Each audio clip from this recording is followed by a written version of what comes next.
दोस्तों, ये कहानी पूर्णतः काल्पनिक है। नमस्कार और स्वागत है आपका ब्लूम टीवी 2 पर। आज हम आपके लिए लेकर आए हैं एक ऐसी अनोखी अनोखी कहानी जहां एक खूबसूरत राजकुमारी ने कसम खाई थी कि वह कभी नहीं हंसेगी। राज्य के राजा ने घोषणा की, जो हमारी बेटी को हंसाएगा वही हमारा दामाद बनेगा। दूर दूर से बलवान योद्धा, धनी व्यापारी और जादूगर आए, पर सब असफल रहे। क्या कोई ऐसा था जो राजकुमारी के दिल तक पहुंच सके? क्या वह कभी हंस पाएगी? तो आइए सुनते हैं इस कहानी में। बहुत समय पहले की बात है। एक राज्य था जिसका नाम आनंदपुरी था।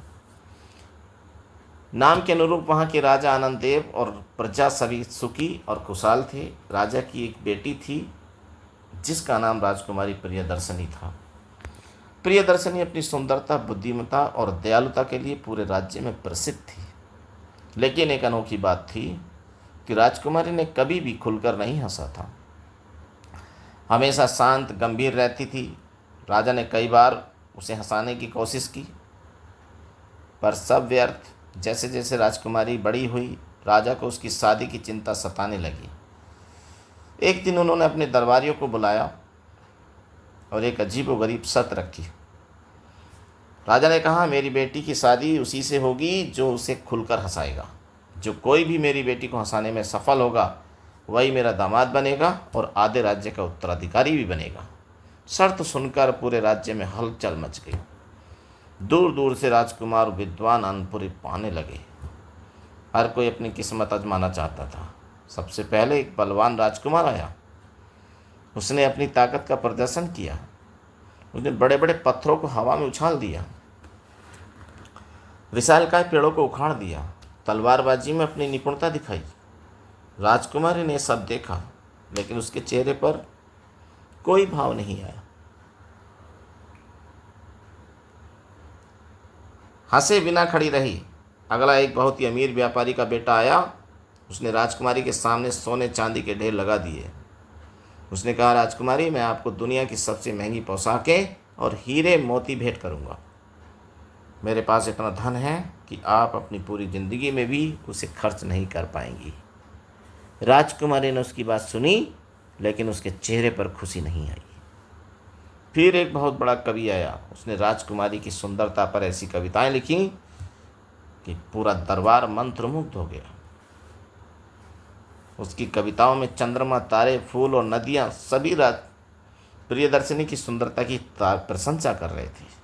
सभी लोग तालियां बजाने लगे, पर राजकुमारी का चेहरा शांत था।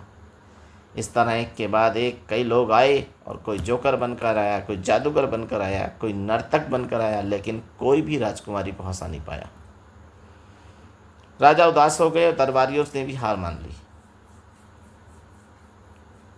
तभी उसी दौरान उसी राज्य में एक साधारण किसान का बेटा रहता था, जिसका नाम विवेक था।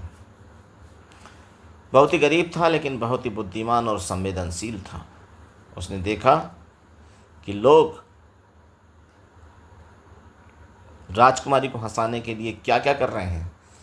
उसने सोचा कि शायद राजकुमारी को वो सब पसंद नहीं आता जो बाकी लोगों को पसंद आता है। विवेक ने फैसला किया वह राजकुमारी को हंसाने की कोशिश करेगा, लेकिन अपने तरीके से। विवेक राजा के दरबार में गया और उसने कहा, महाराज, मुझे राजकुमारी को हंसाने का मौका दीजिए। राजा ने उदासी के साथ अनुमति दे दी। विवेक ने राजकुमारी से कहा, राजकुमारी, मैं आपको हंसाने के लिए कोई मजाक या जादू नहीं करूँगा, बल्कि मैं आपको एक कहानी सुनाऊंगा। क्या आप कहानी सुनने की अनुमति देंगी? राजकुमारी ने चुपचाप सिर हिलाया। विवेक ने अपनी कहानी शुरू कर दी। वह कोई काल्पनिक कहानी नहीं थी, बल्कि एक बूढ़े पेड़, एक प्यासी चिड़िया और एक दयालु किसान की सच्ची घटना पर आधारित थी। विवेक ने बताया, एक बार एक गांव में बहुत पुराना और विशाल बरगद का पेड़ था। पेड़ के नीचे एक कुआं था जो सूख गया था। गर्मी बहुत ज़्यादा थी और एक प्यासी चिड़िया उस पेड़ पर आकर बैठ गई। बहुत दुखी थी, क्योंकि उसे पानी कभी नहीं मिल रहा था, कहीं नहीं मिल रहा था। उसी समय एक गरीब किसान वहाँ से गुजर रहा था। किसान ने देखा चिड़िया बहुत परेशान है। उसके पास सिर्फ एक मटका पानी था। जो वह अपने लिए लाया था, लेकिन उसने उस पानी को उस कुएं में डाल दिया ताकि थोड़ा सा पानी नीचे तक चला जाए। चिड़िया ने देखा और वह किसान की दयालुता पर इतनी खुश हुई कि उसने खुशी से गाना शुरू कर दिया। किसान ने उसे एक दाना दिया और चिड़िया ने पेड़ के ऊपर से उड़ते हुए पूरे गांव में अपना मधुर गीत गाया। कहानी सुनकर राजकुमारी थोड़ी देर चुप रही। फिर उसने पूछा, क्या वह किसान अपनी प्यास नहीं बुझा पाया? विवेक ने मुस्कुराते हुए कहा, नहीं राजकुमारी। लेकिन जब वह वापस जा रहा था तो अचानक बारिश शुरू हो गई। यह इतनी तेज बारिश थी कि पूरा कुआं भर गया और पेड़ के नीचे एक छोटी सी धारा बहने लगी। प्रकृति ने उसकी दयालुता का इनाम दिया है। राजकुमारी ने सुनकर कोई प्रतिक्रिया नहीं दी। राजा और दरबारियों ने सोचा विवेक भी असफल हो गया। विवेक ने राजकुमारी को एक और कहानी सुनाई। इस बार उसने एक गरीब बच्चे की कहानी सुनाई जो अपनी माँ को खुश करने के लिए दिन रात मेहनत करता था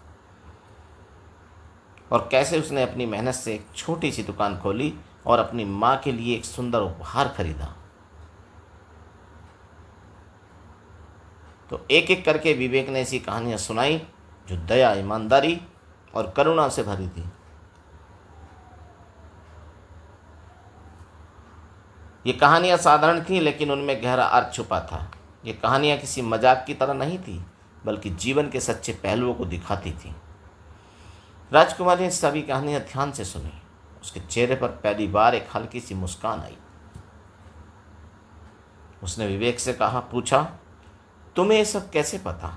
विवेक ने विनम्रता से कहा, राजकुमारी, मैंने ये सब अपनी आंखों से देखा है।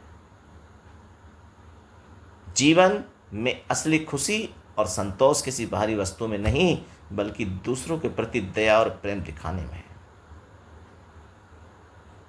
विवेक की बातें सुनकर राजकुमारी को लगा वह पहली बार किसी ऐसे व्यक्ति से मिली है जो दुनिया को अलग नजरिए से देखता है।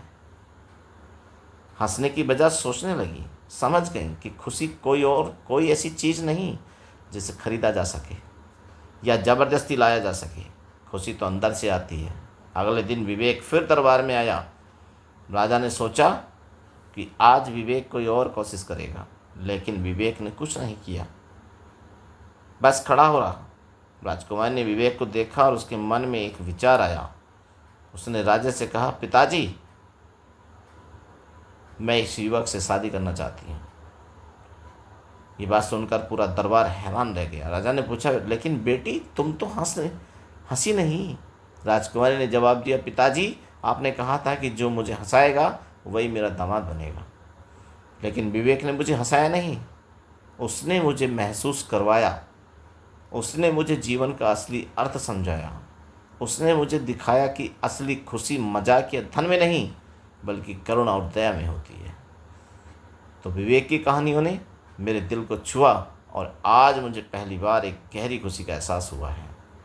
राजा आनंददेव अपनी बेटी की बुद्धिमत्ता और विवेक की संवेदनशीलता से बहुत प्रभावित हुए। उन्होंने विवेक से कहा, तुमने मेरी बेटी को हंसाया तो नहीं, बल्कि उसे जीवन का सबसे बड़ा पाठ पढ़ाया है। मैं तुम्हें अपना दामाद बनाता हूँ। इस तरह विवेक और राजकुमारी प्रियदर्शिनी की शादी हुई।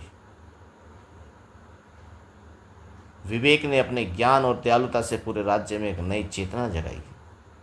राजा ने विवेक को अपना उत्तराधिकारी बनाया और जल्द ही वह एक न्यायप्रिय और दयालु राजा बन गया।